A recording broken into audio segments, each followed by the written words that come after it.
বাবা শুনুন।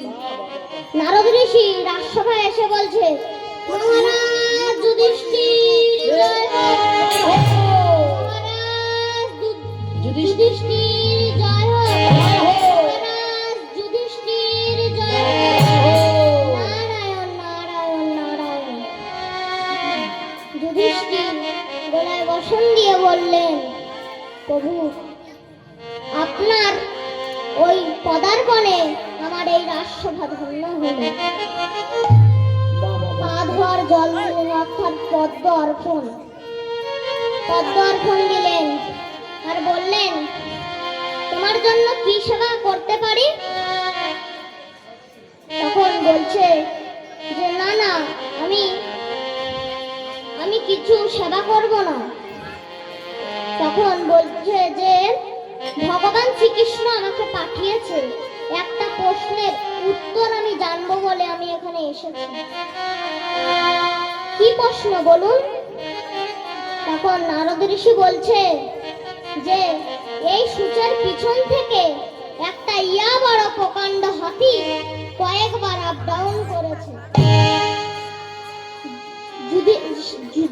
যুধিষ্ঠির শুনে হাসছে। তখন নারদ ঋষি বলছেন, তুমি হাসছো কেন?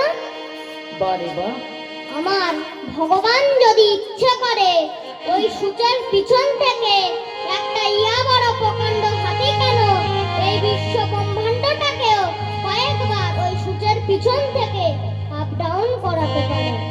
আমি তো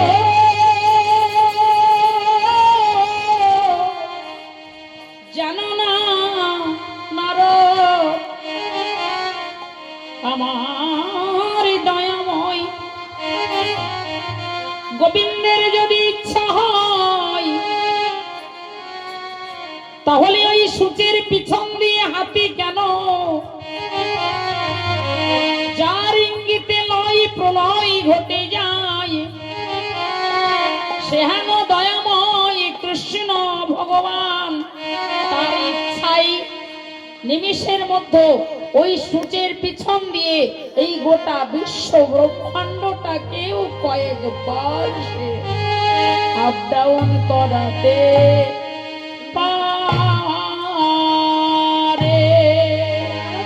ছুটে এসে ভগবানের চরণ দুটি প্রতিনত করে বলছে, আমি জানলাম তুমি কেন পঞ্চ পাণ্ডবদের পক্ষ নিয়েছিলে।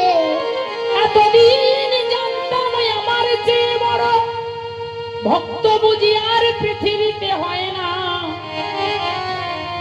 এখন জানলাম তুমি কি জন্য পঞ্চ পাণ্ডবের পক্ষ নিয়েছিলে। দয়াময় বলো। যখন সুবল দেখছে কানাই উঠছে না, তখন সুবল তার নিজের বসনখানি নিয়ে যমুনার জলে ভিজিয়ে কানাইয়ের বদনখানি মুছিয়ে দিচ্ছে আর বলছে, ওগো বসন ভিজাইয়া মুখখানি মুছাইয়া